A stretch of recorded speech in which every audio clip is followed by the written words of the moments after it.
Retour sur le plateau de World Actu. Comme annoncé, nous épiloguons dès à présent sur cette coopération France-Cameroun avec un regard particulier vers le rôle de la diaspora. Comment est-ce qu'elle pourrait contribuer à justement faire avancer les choses lorsque l'on sait que les deux pays sont appelés à coopérer de façon efficiente pour que justement le constat qui avait été fait par le président Macron il y a quelque temps lors de son séjour du côté de Yaoundé, qui s'inquiétait de cette baisse des échanges entre les deux entités, je parle ici des pays, puisse aller vers un sens différent. Nous profitons donc de cette opération, cette journée, ces journées dédiées du 4 au 5 du côté de Yaoundé à la coopération entre les deux États pour avoir sur ce plateau de façon exceptionnelle une ambassadrice de ce savoir-faire camerounais du côté de la France. C'est sa première en télévision, vous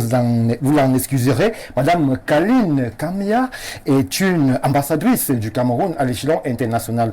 S'il fallait dire un mot sur sa personne et ses compétences, on dirait tout simplement qu'elle est avocate au barreau de Paris et du Cameroun. Elle est experte à la commission internationale du CNB. Pour le reste, elle-même va nous en dire plus. Nous lui disons bonsoir, mais surtout bienvenue. Bonsoir, merci de m'avoir invité. Oui. Et bonsoir à tous les téléspectateurs. Alors, comment vous vous portez? Vous êtes au Cameroun, c'est votre pays. Ah, le Cameroun est sucré, comme on dit. Merci à vous, chère madame, d'être là. Ensemble, on va justement épiloguer sur tout dont on a parlé. Justement, on va tout d'abord planter le décor. Comment est-ce que vous percevez les rapports entre les deux entités? Je parle ici du Cameroun et de la France. Comment est-ce que ces rapports s'implémentent? Comment est-ce qu'on peut juger? Est-ce qu'il y a cet inter-échange-là de façon effective sur des domaines aussi stratégiques et aussi sensibles que sont par exemple l'avocature, le droit? Comment ça se passe? Alors pour l'avocature, c'est un bon exemple, parce que moi je suis avocate donc au barreau de Paris, oui, et au barreau du Cameroun. Tout simplement pourquoi? Parce que je suis prise un peu entre les deux cultures. J'ai fait mes études en Europe. Oui. Et au moment du retour, enfin je ne savais pas, j'hésitais entre rester en France, revenir au Cameroun. En tout cas, la double culture m'a emmené à m'inscrire dans les deux barreaux. Donc j'exerce dans les deux barreaux. Oui. Au Cameroun, on a une chance inouïe, c'est que le barreau du Cameroun accepte en fait sa diaspora. Oui. Donc la diaspora peut s'inscrire. Et c'est ainsi que je suis inscrite dans les deux barreaux comme beaucoup d'autres personnes. Et comment est-ce que vous avez été accepté par vos confrères camerounais? Une avocate parisienne de Neuilly, de Vincennes, de Paris, qui débarque du côté de Yaoundé. Comment est-ce que vous êtes accueillis? Est-ce qu'on ne vous regarde pas avec un peu de suspicion? Vous êtes intégré? Est-ce que le droit en lui-même, les valeurs quantitatives sont les mêmes lorsque l'on sait parfois que nous ici on a notre common law, on a notre... Comment est-ce que ça se passe? C'est une richesse inouïe d'avoir la common law et la civil law, oui, d'avoir les deux. Donc c'est une grande richesse. Comment je suis accueillie? C'est très difficile. Enfin, au début c'était difficile et maintenant ça va mieux, mais c'est vrai qu'il y a toujours une appréhension en fait, oui, des confrères locaux. Maintenant ça va mieux, mais on peut comprendre hein, cette appréhension. L'appréhension c'est à quel niveau? L'appréhension c'est... écoutez, vous avez déjà tellement de dossiers là-bas, vous venez en plus nous prendre nos dossiers ici, oui, et ce qui est vraiment dommage comme perception des choses, oui, parce qu'en fait, on apporte, c'est-à-dire, je ne connais pas d'avocats étrangers qui viennent travailler au Cameroun sans prendre appui sur un avocat local. Oui. En général, on travaille toujours en coopération. Bon, la personne qui m'avait dit ce jour-là, voilà, vous venez de l'étranger, etc. Bon, c'est pas une personne avec qui j'ai eu l'occasion de travailler, mais pour ce qui me concerne, et pour ce qui concerne vraiment tout mon entourage, hein, on travaille toujours avec des confrères locaux. Donc, ce qui leur apporte quand même une richesse, oui, également, puisque une certaine expertise, ici, elle est très bien, mais c'est une expertise différente aussi. Une autre façon de travailler, une autre façon de percevoir les choses. Donc, une richesse. Merci à vous, chère Madame Kaline Kamia. Nous allons ensemble, durant ces quelques minutes, partager votre expérience des deux continents. On aime bien dire ça chez nous, ici, comme ça. Alors, Madame Dikoumé, vous qui avez aussi cette expérience je vais dire, de l'Hexagone, comment est-ce que vous accueillez cette diaspora qui essaye de faire le pont entre cette culture camerounaise et justement cette diversité occidentale qui parfois peut être accueillie chez nous avec quelques suspicions? Comment est-ce que vous voyez ce pont avec ces journées camerouno-françaises qui arrivent? Je le prends très positivement. Je commence déjà par signaler que à l'ambassade du Cameroun en France ou dans toutes les ambassades, nous avons des attachés culturels. Oui. Et ces attachés culturels sont justement des ponts majestueux qui permettent aux différentes cultures qui se côtoient de pouvoir aller ensemble dans la différence. C'est capital. Et lorsqu'elles arrivent, ces compétences de l'Hexagone pour l'Afrique, c'est enrichissant. Et vous n'avez qu'à voir déjà l'ambivalence du Cameroun qui est tantôt du Commonwealth, tantôt la francophonie. Tout à fait. Et même, ce n'est même pas qu'une ancienne pandémie, parce qu'on a aussi la Ligue arabe qui est avec nous. Donc le Cameroun est déjà riche. Ça veut donc dire que lorsque nous avons des expertises qui peuvent nous venir de France, qui peuvent venir du monde arabe ou du monde anglophone, c'est une richesse inqualifiable. Et c'est déplorable parce que ce n'est pas le thème du débat aujourd'hui, mais je voudrais dire que nous n'avons pas su au Cameroun capitaliser. Vous le pensez vraiment? Oui, c'est regrettable. Voilà déjà le conflit du Nozo. Vous voyez, nous avons été divisés. Le Cameroun a connu le condominium franco-britannique. Et après le départ des colons, ce qu'on aurait pu faire était véritablement de nous mettre ensemble, capitaliser les deux cultures et rebondir sur une plateforme qui aurait permis au Cameroun de rebondir à l'international et d'avoir un plus. Mais c'est malheureux parce que quelque part, comme on le disait tout tantôt, il y a eu quelques frustrations. Et les frustrations ont gangréné, n'est-ce pas, les mentalités. Ça fait que malgré les efforts que le gouvernement apporte aujourd'hui, pour essayer d'équilibrer les choses, essayer de faire comprendre aux uns aux autres que vous êtes tous fils du Cameroun, on a maille à partir avec les valeurs que alors, à ce niveau, Madame l'avocate nous précise que ses collègues du barreau s'interrogent sur sa présence sur le marché camerounais. C'est ceux qui ne comprennent pas. C'est incroyable quand même. C'est ceux qui ne comprennent pas. Ceux qui ne comprennent pas, parce que les internationalistes, ils ont quoi? Des cabinets d'affaires internationales. Oui. Ce sont eux qui mettent en connexion les opérateurs économiques du Cameroun et ceux de l'extérieur, le gouvernement camerounais et les opérateurs, les investisseurs de l'extérieur. Donc, s'ils estiment qu'elle ne sait pas ce qu'on fait, non, c'est qu'ils ne comprennent pas. Parce que parmi nous aussi, il y en a qui ne comprennent pas. Moi, je dis que c'est une richesse. Je vais revenir sur le prisme culturel. Oui. Nous avons eu la route des chefferies, il n'y a pas longtemps, partie du Cameroun pour Paris. Et on a eu des exposés pendant 7 jours. C'était super. Au-delà de ça, nous avons également le célèbre festival de Dijon, où le Cameroun sait se vendre et c'est très bien vendu. Nous avons en France aujourd'hui une diaspora, celle de la Basse-Sanaga. Ils appellent ça Ndabe Koro. Oui, j'en ai eu 20. J'ai d'ailleurs été invité, mais je n'ai pas pu y aller compte tenu de mon agenda un peu chargé ici. C'est quelque chose qui est en train de gangréner la diaspora aujourd'hui. On ne se limite pas qu'à la culture, mais il va de l'économie, il va, n'est-ce pas, de l'entrepreneuriat, il va, n'est-ce pas, de l'éducation. Il y a toute une compilation de choses qui rentrent dedans.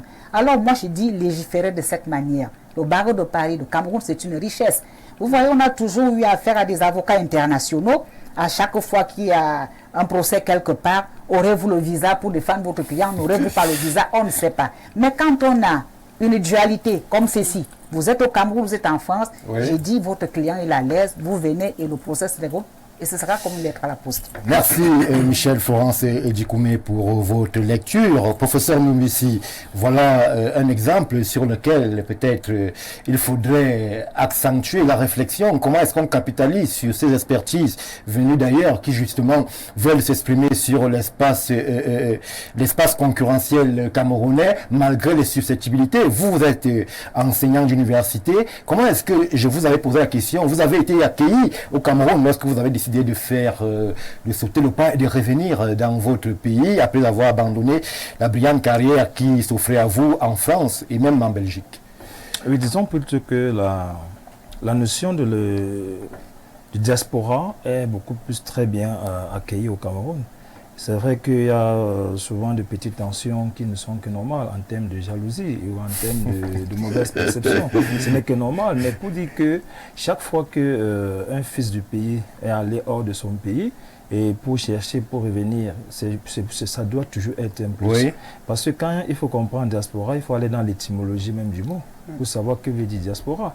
Diaspora, c'est vrai sur le plan étymologique et sur le plan littéral, c'est un peu ambigu, c'est un peu complexe, parce qu'on va vous dire, ce sont des gens qui ont été chassés de leur pays et qui sont allés ailleurs chercher.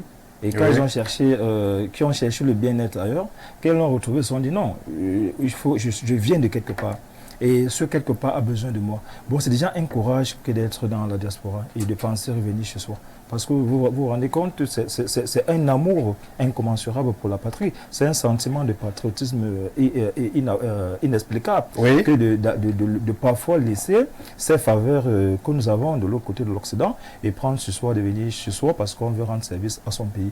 Bon, je ne suis pas seul. En psychologie, on est tellement nombreux. On a pratiquement 4 à 5 enseignants qui ont eu nos doctorats à l'étranger, en France pour certains, et qui ont décidé de rentrer. Bon, pour dire que l'acte de rentrer, c'est un acte patriote, c'est un sentiment de vouloir voir prospérer ou encore de vouloir implanter ce qu'on a appris à l'extérieur dans son pays. Malheureusement, comme je l'ai dit, ceux qui sont au pays vont se poser plusieurs questions. Pourquoi est-ce que vous êtes rentré? Pourquoi est-ce que vous avez laissé toutes ces faveurs, toutes ces carrières qui s'offraient à vous et rentrer, sans savoir que parfois rester aussi à l'extérieur n'est pas facile. C'est pourquoi il faut même parfois respecter cette diaspora, parce que quand on sait combien il se donne plus d'énergie. Alors, professeur, vous étiez sollicité par diverses universités. Vous auriez pu enseigner, que sais-je, à l'université, à l'école de commerce de Lyon, à la Sorbonne, à l'université Lumière. Vous auriez pu enseigner là-bas, mais vous avez décidé de rentrer. C'est un exemple assez surprenant. Lorsque l'on sait qu'il y a des Camerounais aujourd'hui qui prennent des nationalités sportives et jouent pour d'autres pays. Je dis c'est un problème subjectif. Moi, je suis d'abord panafricaniste à la base. Oui. C'est-à-dire, j'ai un regain d'intérêt pour l'Afrique déjà, et beaucoup plus pour le Cameroun. Et avant même que je ne parte en France, je faisais dans les cours à l'université de 1. Ce qui fait que j'étais quand même sûr d'avoir... Vous n'avez même pas cours avec madame... J'étais déjà sûr d'avoir une place au Cameroun en tant qu'enseignant. Je n'étais pas là pour revenir peut-être discuter la place avec celui qui est là, ou bien peut-être me poser la question, est-ce que j'aurai une place? Parce que même le jour de ma soutenance, c'est comme c'était une co-direction, ma directrice de Lyon dit au professeur M. par son âme, qu'est-ce qu'on fait de Claude? Il reste avec nous, il rentre avec toi. Le professeur M. lui a dit, je rentre avec lui. On a besoin de lui au Cameroun. Et quand le parent a parlé, qu'est-ce que je devais dire? Je me suis soumis à la décision du père et je suis rentré. Donc pour dire que c'est bien d'aller là-bas, c'est pas facile. Parce que quand on sait comment on endure, comment on travaille dur là-bas, et lorsqu'on a un esprit de revenir partager avec ses frères d'ici, il faut encourager. Merci, professeur Noubissi. Alors, DP Somba, je me tourne vers vous.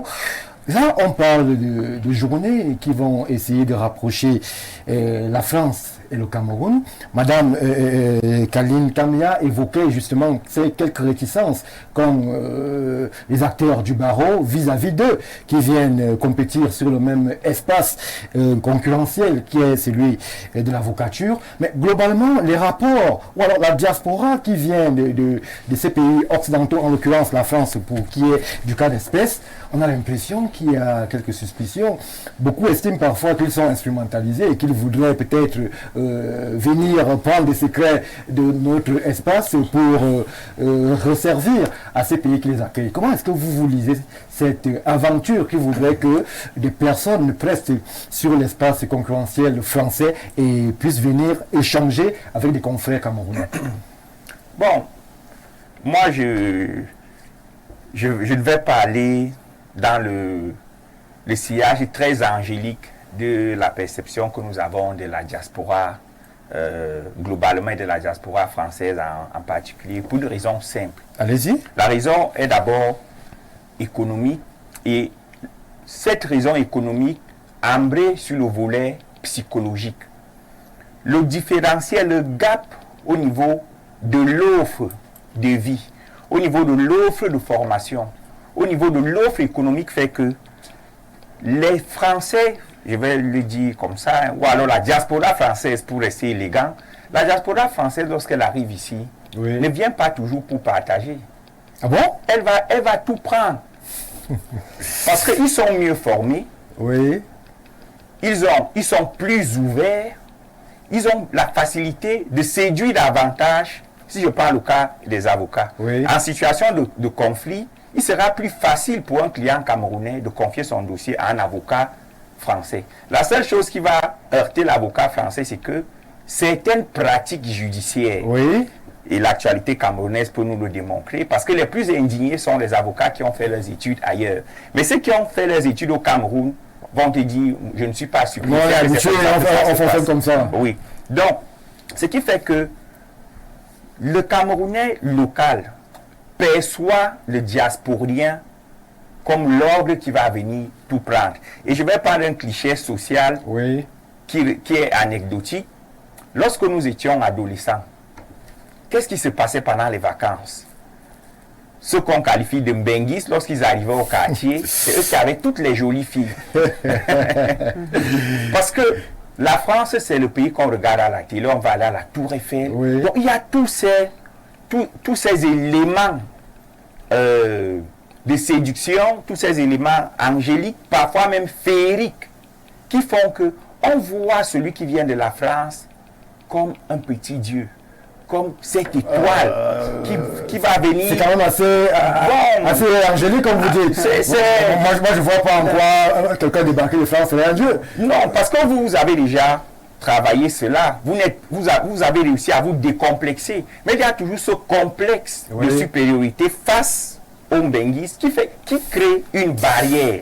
C'est comme ça qu'on les qualifie ici, les mbenguistes. Donc, le complexe crée une barrière qui fait qu'on n'arrive pas à mieux accueillir la diaspora. Regardez si vous prenez le recrutement des 4500 enseignants dans les universités. Oui. On a ouvert une brèche particulière aux candidats de la diaspora.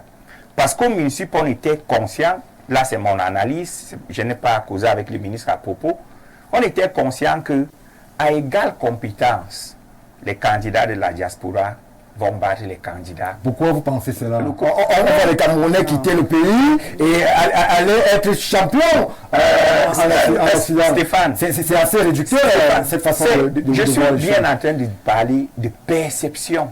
Ok. Je parle de la perception. Même au niveau de perception, c'est pas ce qui est dans celui qui est ministre d'enseignement supérieur aujourd'hui au Cameroun, il a été major à l'école de journalisme de Lille. Il n'était pas sorti de... Stéphane, non, il n'y a pas une race ou alors des individus qui sont nés plus intelligents que les autres. Oui. On forge la brillance à l'intérieur d'un système. Vous êtes d'accord avec moi que l'étudiant qui est inscrit à soi en première année, vous êtes 4000 dans un amphi. Moi, je l'ai vécu en 2007 lorsque j'entrais à l'université. Nous étions 4000 à l'amphi 1500. Oui. 4000. Est-ce que vous pensez que je peux produire la même richesse que l'étudiant qui est ailleurs, là où dans un amphi 500, ils sont 250. Je reste avec vous, mais je m'interroge. Nous avons un professeur sur le plateau, il y a le concours CAMES qui vient de se tenir. Il n'y a jamais eu autant d'agrégés au Cameroun qu'aujourd'hui, alors que justement le concours CAMES est un concours international, où on est en compétition. Merci pour cette brèche. Oui. À une certaine époque, les Camerounais présentaient l'agrégation française. Les Camerounais. Et il n'était pas le dernier. Pourquoi on a créé le CAMES?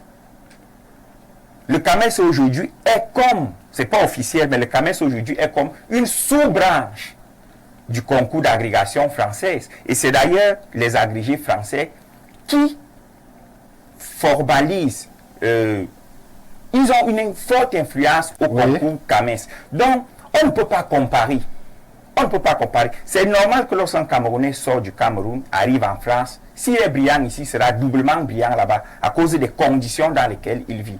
Donc, moi, je dis, il y a un complexe psychologique qu'il faut déjà soigner. Oui. Il faut que la diaspora, lorsqu'elle arrive ici, ne vienne pas sur le piédestal.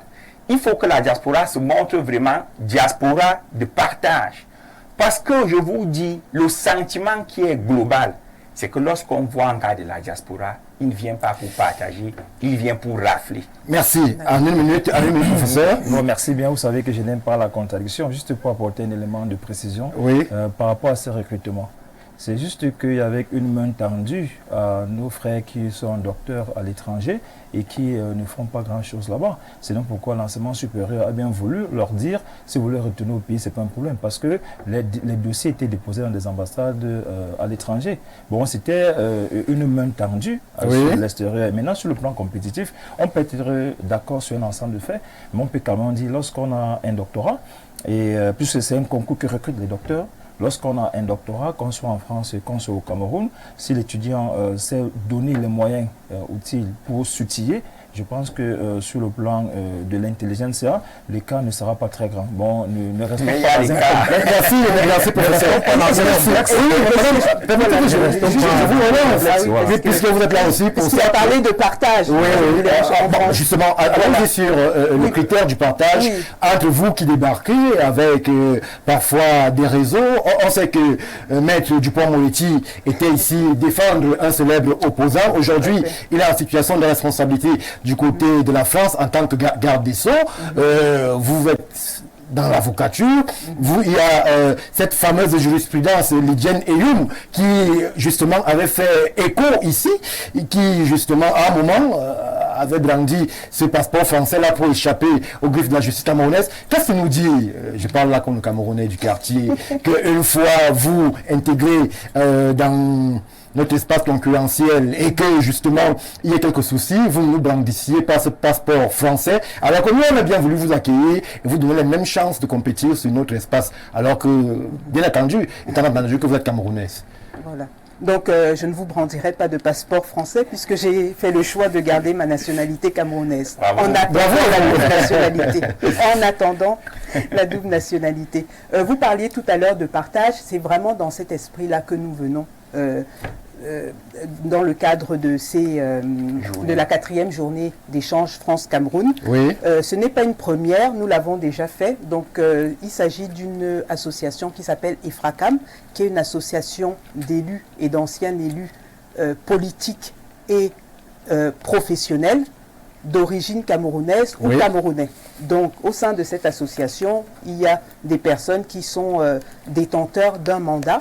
Nous avons tous en commun le fait que nous avons été élus ou que nous sommes élus, ce qui nous donne quand même une légitimité, une certaine légitimité. Et d'un autre côté, vraiment, nous avons également en commun un très fort engagement pour notre pays d'origine ou notre pays tout simplement, le Cameroun.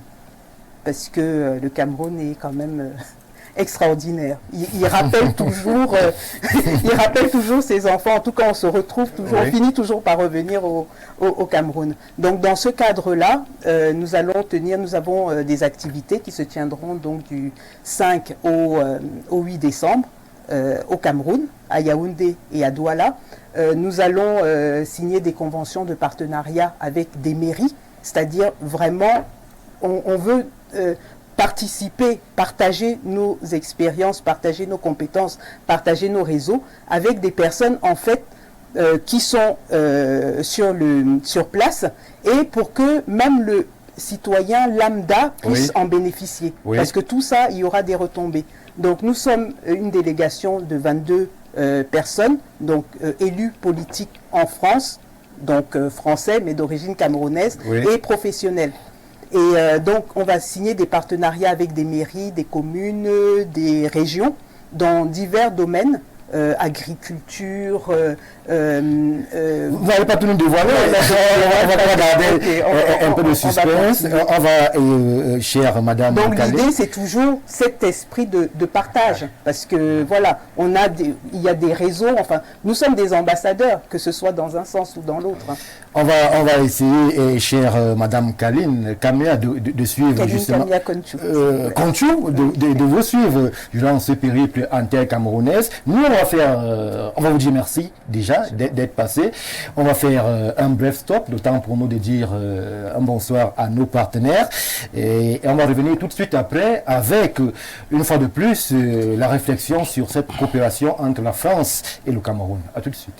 Nous sommes de retour sur le plateau de World Actu. Nous continuons toujours notre périple au travers de ces rapports parfois tumultueux entre la France et le Cameroun. Mais ce soir, de façon précise, nous pointons nos caméras vers cette coopération qui justement amène des élus politiques et même professionnels à être dans leur pays d'origine, le Cameroun. Ça sera du 5 au 7 décembre dans la ville de Yaoundé et aussi du côté de Douala. On était dans la réflexion. Nous avons été rejoints sur ce plateau par une autre ambassadrice du savoir-faire camerounais. Mais là, je vais m'appesantir sur les questions politiques puisque elle porte l'estampille du Parti socialiste français. Elle est élue dans la commune de Villejuive, conseillère municipale. C'est un honneur, mais surtout un plaisir pour nous de dire bonsoir et bienvenue à Madame Laurentine Bisset Jonas sur le plateau de World Actu. Bonsoir, Madame. Bonsoir, cher copanéliste. Alors, vous allez bien? Ça va très bien. Qu'est-ce que ça vous fait Merci. de revenir du côté du Cameroun? Toujours un plaisir de revenir en terre natale. Oui. C'est un bonheur. La dernière fois, c'était laquelle? Alors, il y a 2 ans. 2 ans. Oui. Vous êtes élu. Vous avez grandi ici ou bien de l'autre côté? Oui, j'ai grandi ici. C'est vrai que je suis partie un peu adolescente, à tout juste ma majorité à 21 ans. Oui. Mais j'ai passé mes premières 21...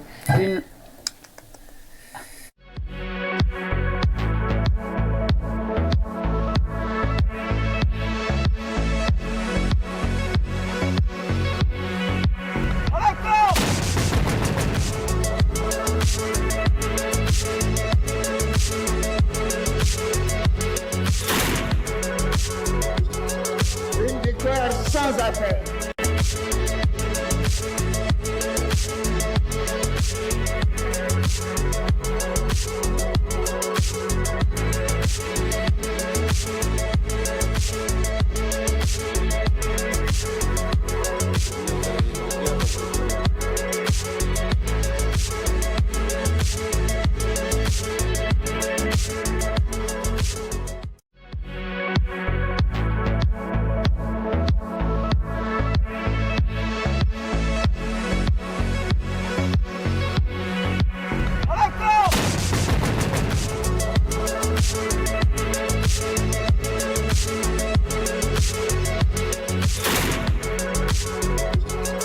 Une victoire sans appel.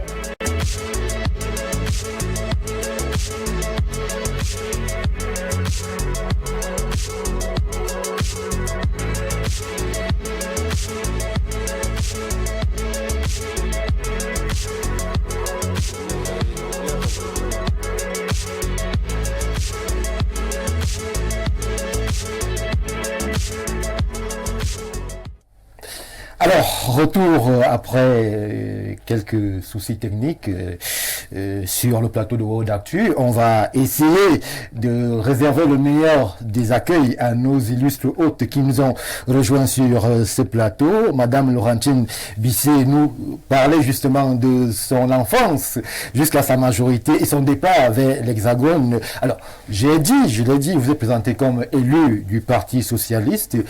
Je vous pose la question rituelle. C'est plus facile là-bas qu'au Cameroun? Alors, vous me posez une petite colle parce que j'ai l'expérience, je vous ai dit, je suis partie presque adolescente. Selon votre perception, est-ce que les questions du genre permettent à une femme de s'insérer rapidement en politique du côté de la France que du côté africain où il y a un peu de machisme encore? Les questions sexisme, c'est partout. C'est partout. Voilà, il n'y a pas d'exception. Par contre, la France met un point d'honneur à vraiment regarder de très près ces questions. C'est vrai que le Cameroun, voilà, on a besoin d'avancer un tout petit peu. Mais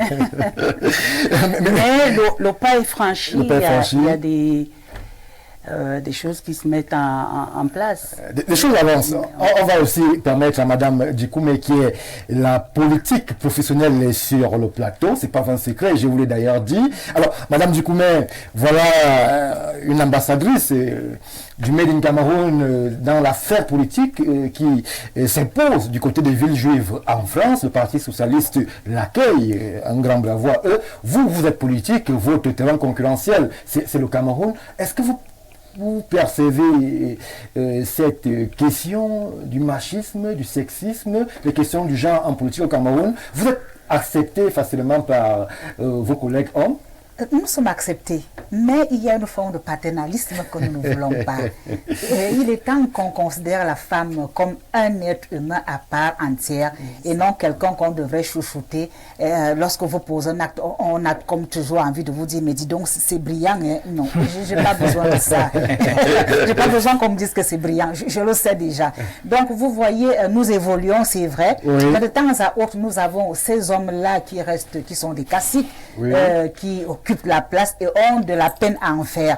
Mais c'est à nous de foncer. C'est vrai qu'au Cameroun, on manque de référents à la Marine Le Pen, à la Ségolène Royal, à la Martine Aubry, à la... Justement, ces figures-là. Il y a une question de système et j'étais justement en train de dire d'envoyer des fleurs au président Hollande, c'était par rapport à cela. Oui. Et je disais qu'il avait fait quelque chose d'extraordinaire, la lumière est partie, c'était justement le positionnement des femmes en politique.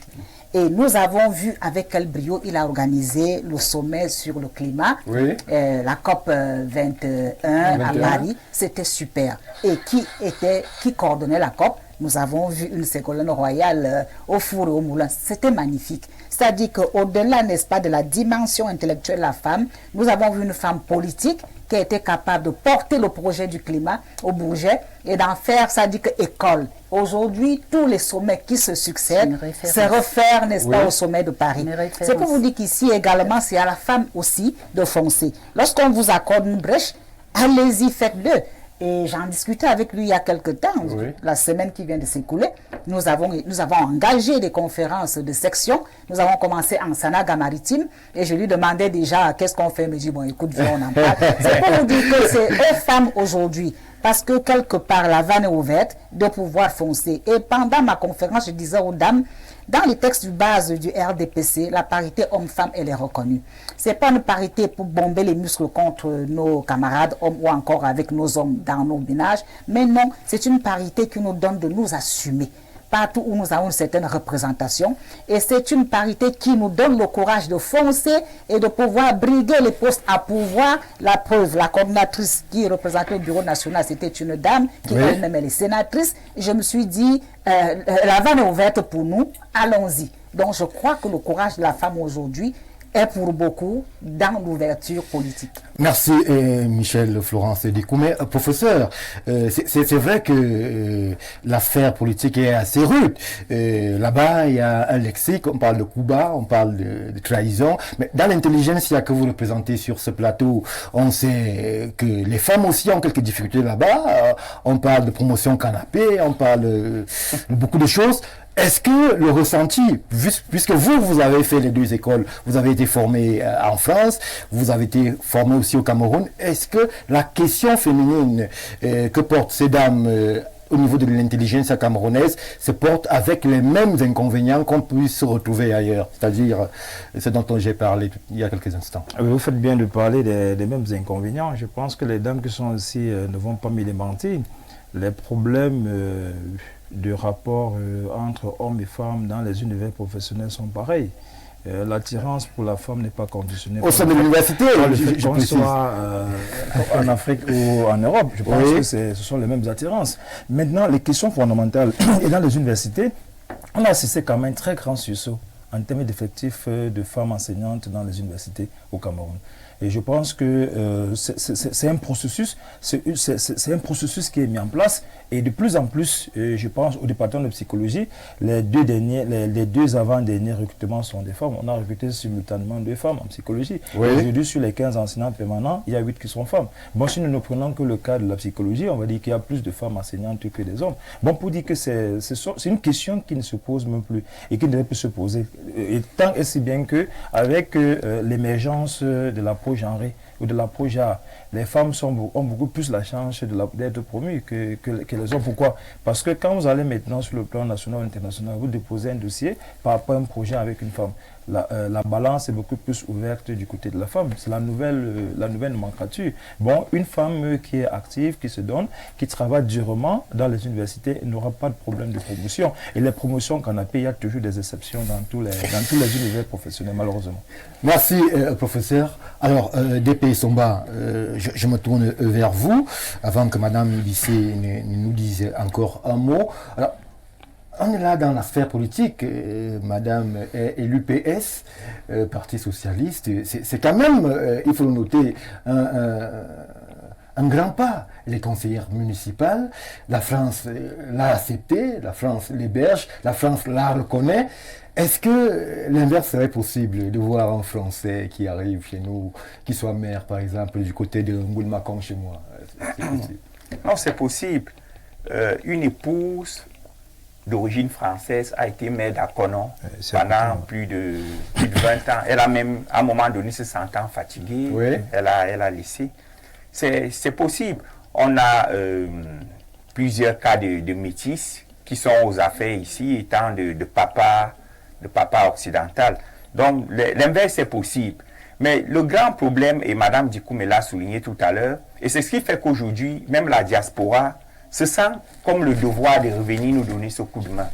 Nous n'avons pas su tirer profit, entre guillemets, de la double colonisation, la triple même, franco-allemande, franco-britannique, oui, qui nous aurait permis de créer un système authentique à partir de nos modèles traditionnels, couplé donc à cette ouverture que la colonisation, entre guillemets, une fois de plus, nous a donnée. Oui. À mon sens, l'on ne devrait pas avoir un système éducatif francophone et un sous-système éducatif anglophone. Nous aurons dû trouver le moyen de créer un système unique, original, combinant à la fois les schèmes du système français et les schèmes du sous-système anglophone.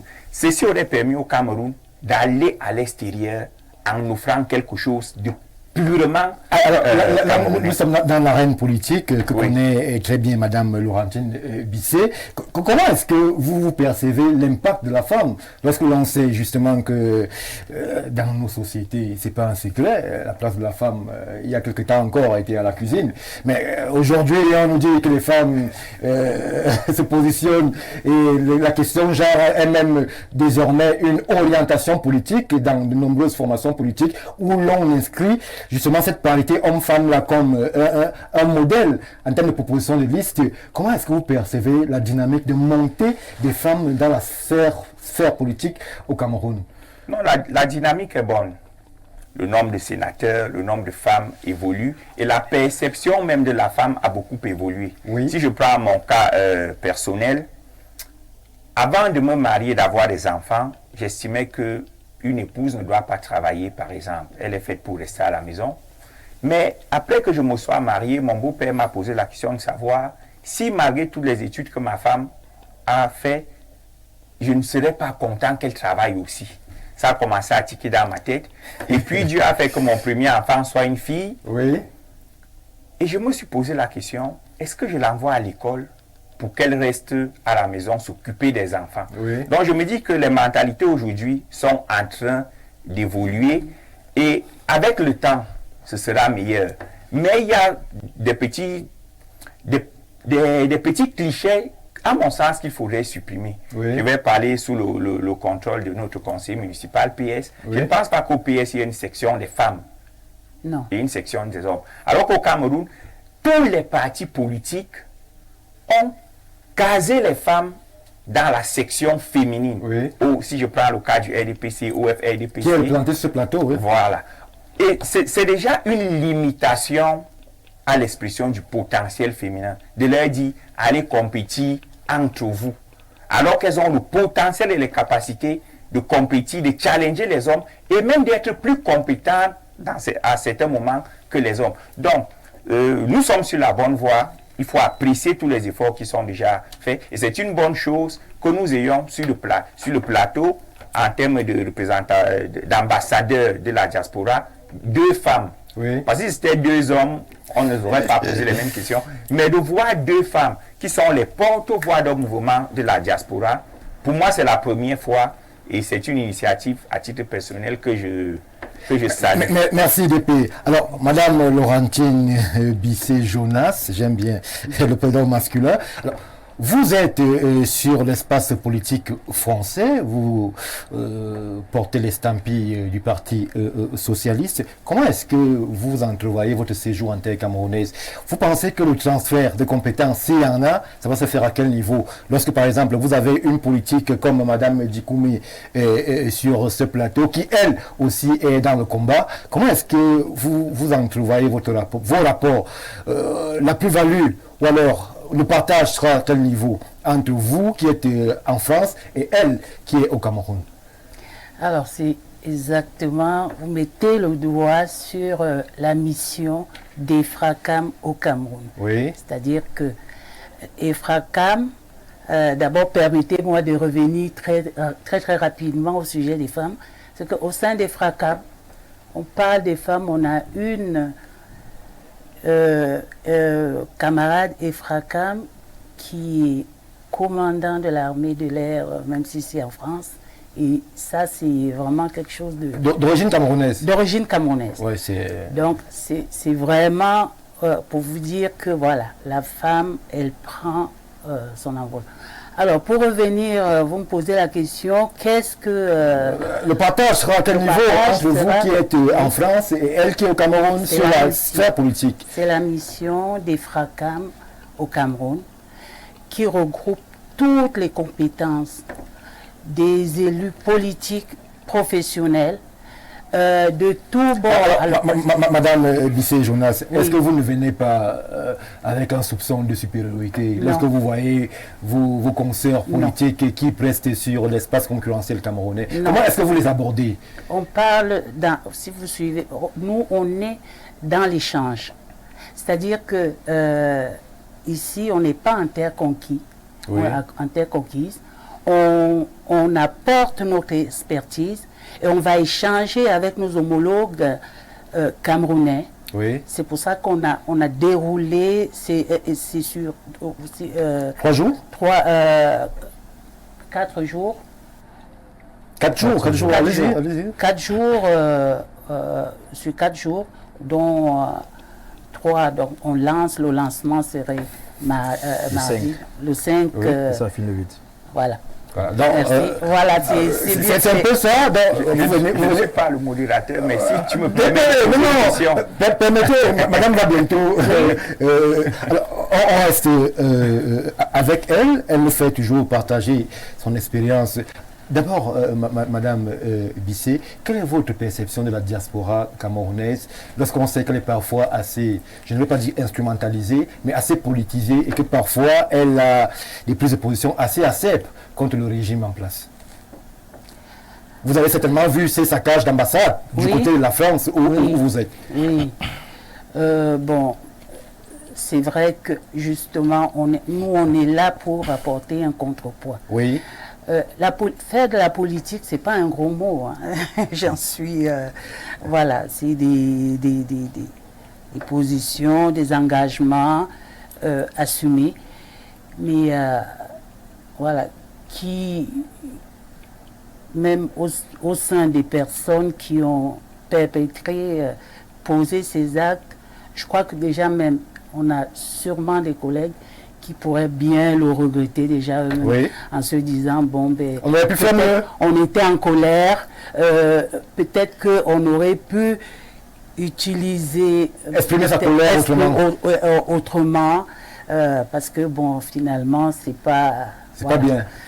Donc, alors, je sors avec vous par cette... Je réponds juste à votre question. Oui, il n'y a pas de souci.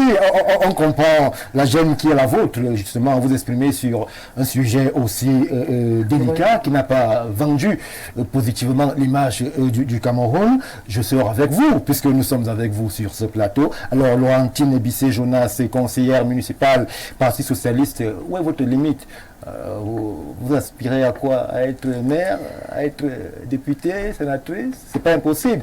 On a vu bien d'autres exemples du côté de l'Hexagone. Où est-ce que vous voulez arriver, chère madame?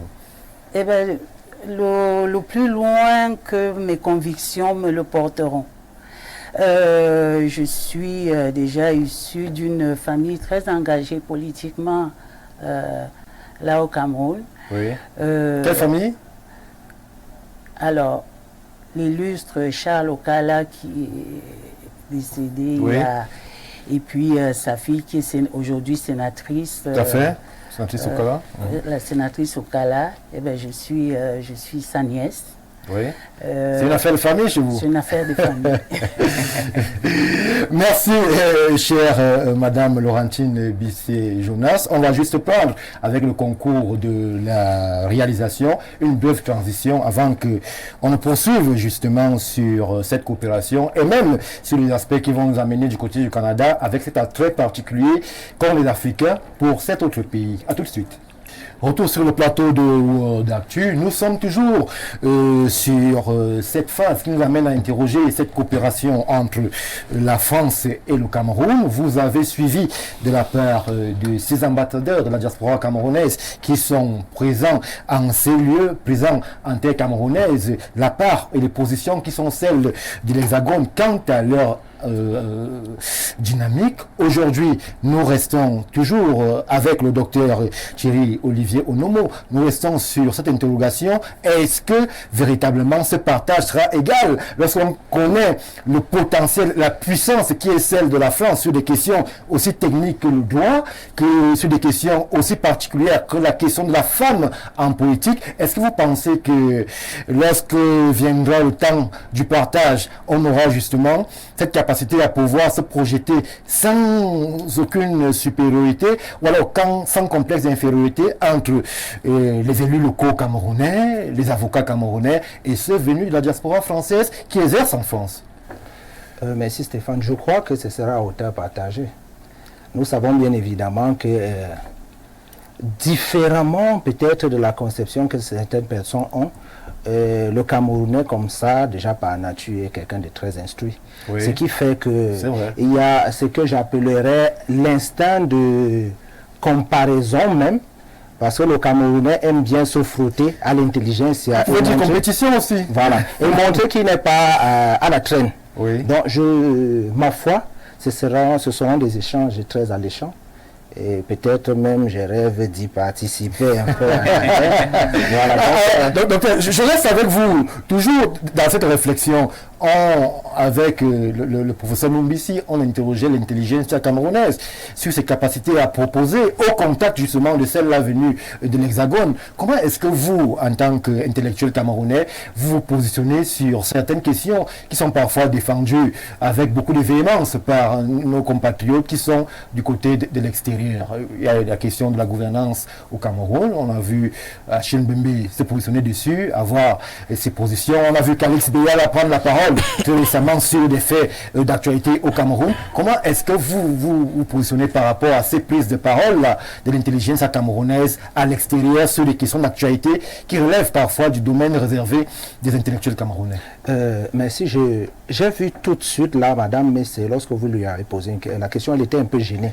Et Madame Bissé, autant voilà, pour moi. Oui. Donc, ce que je m'avais dit, c'est que il est intelligible, compréhensible du fait que quand quelqu'un va à l'extérieur, il voit les choses se faire de façon différente. Oui. Il aimerait apporter cette plus-value dans son pays. Il se dit, pourquoi ici c'est fait comme ça et là-bas pas? Alors, comment est-ce qu'on appelle la plus-value sans blesser, sans heurter, sans paraître sachant et tout? C'est donc ça la politique. Il faudrait que les politiques, je veux dire camerounaises, non, les politiques camerounaises sachent que pour que les choses changent, ils seront blessés.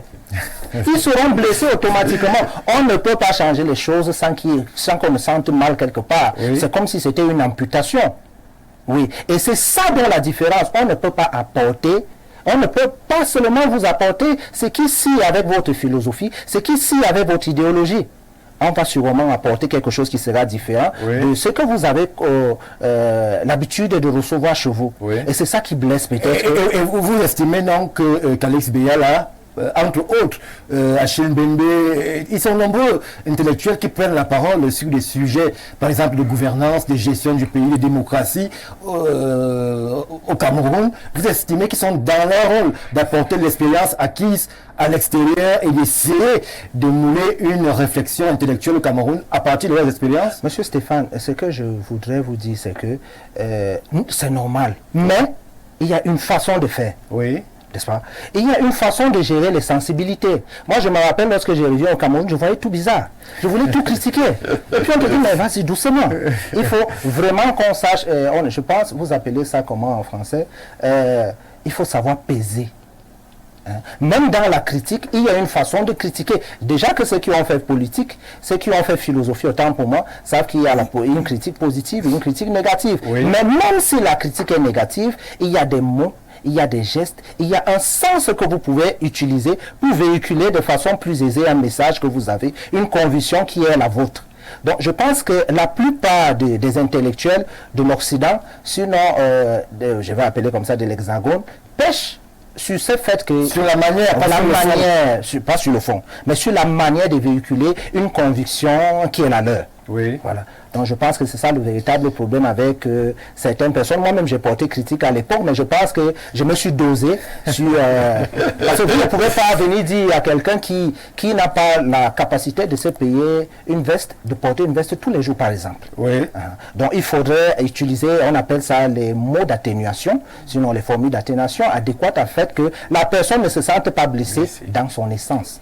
Merci, docteur Nomo. Madame Djekoumé, je me tourne vers vous. Alors, la diaspora veut revenir. La diaspora veut compétir aussi parce que nous avons ces avocats qui viennent sur notre espace concurrentiel. La diaspora veut l'apporter. Mais est-ce que certaines questions ne sont pas des freins à l'expansion de cette diaspora-là? Il y a la question, par exemple, qui a longtemps fait débat dans notre pays, sur la double nationalité. Pourquoi est-ce qu'on veut bien que la diaspora nous apporte l'aide financière, mais on ne veut pas lui donner son mot à dire sur les questions de gouvernance et de gestion politique? Pourquoi ce discours à double tour et parfois ces freins, hésitations politiques que l'on peut percevoir? Les élections, c'est en 2025. Vous allez encore voir ces discours sur les réseaux sociaux et même à l'Assemblée nationale. Non, vous savez, de manière réelle, le jeune qui va chercher le savoir ailleurs va comme promoter chercher du feu. Oui. Quand on cherche le feu étranger, on le ramène chez nous. C'est pas pour mettre le feu. Et brûle tout le monde. Voilà. Non, c'est pas pour qu'il brûle tout le monde. Justement pour éclairer davantage, n'est-ce pas, les ténèbres qui restaient au pays. Mais maintenant, on a une autre perception. Lorsque la reine des Dialobé dans l'aventure ambiguë disait de laisser les jeunes apprendre à lier le bois au bois. C'est à ce niveau justement qu'il y a donc une difficulté. C'est que en fait, il y a l'acceptation du premier bois. Maintenant, le second bois vient bousculer les mentalités. Oui. Le second bois vient maintenant déstabiliser. Ceux qui se sentent bousculés ont comme l'impression que ce second bois vient déstabiliser la société déjà établie. Or, nous devons éviter le fait d'avoir une société préétablie ou déjà établie. Nous avons toujours besoin des autres pour pouvoir être mieux. Madame, je précise que c'est quand même votre appareil. Oui, nous vivons aujourd'hui dans un monde qui n'est plus autarcique. Nous vivons à l'ère du multilatéralisme, où on a besoin de tout le monde pour se frayer une place dans le concert des nations. Aujourd'hui, en relations internationales, nous fonctionnons avec les grands ensembles. Quand on dit par exemple la CEMAC, nous sommes étudiants la CEMAC. Un Centrafricain n'est pas Camerounais, un Congolais n'est pas Tchadien. Mais qu'est-ce qu'on cherche? C'est une certaine cohésion dans ce que nous apportons tous afin d'en sortir plus grand. Donc je souhaite aujourd'hui que nous, qui sommes revenus plus tôt ou qui ne sommes jamais partis, acceptions ceux de nos enfants qui sont allés chercher le feu étranger. Avec l'esprit critique aussi. Non, ils ne vont pas nous l'inoculer tout de suite comme une pilule, mais simplement qu'ils l'apportent à dose savante et permettre qu'ici aussi on puisse scruter, récupérer ce qui est bon et rejeter ce qui ne sied pas à nos valeurs locales, ce qui ne sied pas à nos urgences du moment. Il y a ça aussi. Donc c'est une question d'acceptation. Moi j'ai du mal à comprendre qu'on se retrouve à avoir des frictions avec ceux des nôtres qui vivent ailleurs. il n'y a pas un conflit entre les résidents et la diaspora. Il n'y a pas un conflit entre les populations, mais il y a un conflit dans les orientations politiques. Oui, justement, il y a des orientations politiques. C'est pourquoi je disais justement que s'ils ont le courage de venir, c'est parce qu'il y a eu le quitus des politiques. Ils ne sont pas venus, ils ne sont pas levés un matin, ils sont passés par une ambassade. Je vous disais tantôt que dans une ambassade, au-delà de l'aspect culturel, nous avons le chargé d'affaires qu'on rencontre effectivement. C'est lui qui est, ça dit que le pivot, qui ramène par le monde ce qui peut être bien pour nous. Et nous devons l'accepter parce que là où il se trouve, il a été mandaté pour. Donc pour que ces autres Camerounais reviennent avec ce qu'ils ont, il a fallu, nous autres quand nous revenions, on nous a passé à quoi? Aux équivalences. On a attendu que nos universités acquiescent que nos diplômes étaient réels et qu'ils équivalaient à ceci au Cameroun avant qu'on nous donne des matricules. Nous sommes passés par là, le professeur peut le dire autant que moi. Donc c'est pour vous dire que rien ne se fait sans qu'il y ait le contrôle étatique. Et si l'État a permis que sa diaspora revienne, tenir des conférences, faire des séminaires, participer à des colloques, apporter leur expertise, je crois que la balle est dans le camp de la diaspora de nous dire, parce que moi j'ai hâte, je voudrais comprendre, et je vais même déjà lancer un appel. Moi je suis la présidente exécutive des femmes. Oui, c'est ça, c'est ça. Écoutez, c'est sans publicité aucunement. Leur dire, nous avons besoin de la diaspora dans cette équipe-là, qui est une association diplomatique. C'est-à-dire que j'ai essayé de la tailler sur mesure un peu avec celles qui ont partagé mon idée pour dire on a besoin de vous, vous êtes là, peut-être vous êtes venus pour d'autres choses, mais nous allons vous montrer en retour ce que nous avons. Qu'est-ce qu'on fait ensemble? C'est la cohésion. Merci. Donc c'est de cette cohésion que nous avons. Merci, chère Madame Dikoumé. Professeur Numbisi, la diaspora vient avec sa vision du monde, avec son expérience, avec son vécu, mais elle vient aussi avec des valeurs. Alors, parfois, c'est au niveau des valeurs que ça pose problème. Est-ce que la diaspora ne devrait pas faire attention à ce qui est norme en Occident peut s'assimiler à des contre-valeurs chez nous et que peut-être parfois il faut y aller doucement lorsqu'on veut partager avec les autres. Vous savez, il y a des moments où la diaspora aussi est débordante. C'est-à-dire qu'elle donne l'impression de rencontrer un territoire camerounais sur le plan de l'intelligentsia, les gens qui n'ont peut-être pas un certain niveau équivalent au leur. C'est ce qui fait problème parce qu'aujourd'hui, avec l'ouverture sur Internet et autres, les cours, les mobilités entre enseignants et étudiants français et camerounais, c'est extrêmement dense. Combien de Camerounais vont se faire former là-bas? Combien de Français viennent ici? Bon, c'est extrêmement dense. Si nos frères qui sont là à l'étranger reviennent avec un complet de supériorité, c'est à ce moment-là qu'ils vont freiner les langues de ceux qui vont les accueillir. Quand ils viennent, comme l'a dit mon très cher collègue, quand ils viennent avec un peu de modestie, je pense que rien ne pose problème. Nous avons accueilli beaucoup de nos frères qui sont venus, ils étaient même de passage. Notre chef de département leur a accordé des plages horaires pour dispenser certains enseignements, pour compléter, parce qu'aujourd'hui, notre rêve est celui du rayonnement du Cameroun. Et nous avons besoin de toutes les mains, de toutes les contributions pour ce rayonnement. On ne peut pas se fier à une seule structure ou à seulement l'intelligence nationale, si je peux me le permettre. Mais le problème, c'est comment la diaspora arrive. Avec quel esprit elle arrive au Cameroun. Si elle arrive avec un esprit de vouloir dire il n'y a rien ici, on va leur montrer qu'ici il y en a déjà. Si elle arrive avec l'esprit de la coopération, comme le thème de l'émission le dit, on va coopérer avec cette diaspora. Mais qu'elle sache que ce n'est pas parce qu'on a été formé à l'étranger qu'on est plus brillant que ceux qui ont été formés ici. Parce que c'est l'esprit parfois qui crée problème.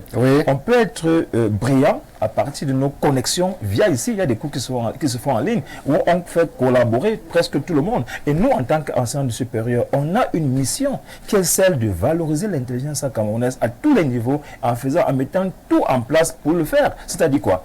Quand vous voulez préparer un cours, on essaie de voir comment la morphologie du cours se situe d'abord sur le plan mondial.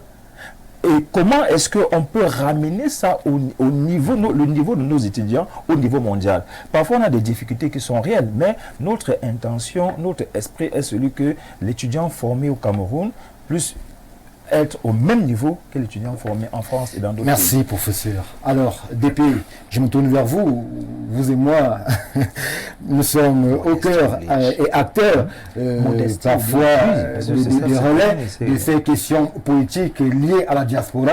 Pourquoi est-ce qu'on a l'impression que l'État central au niveau du Cameroun parfois freine sur certaines questions à porter plus de liberté de ton et optionnel à la diaspora. La question du vote, par exemple, c'est toujours une question en suspens qui, véritablement, ne trouve pas une résolution viable.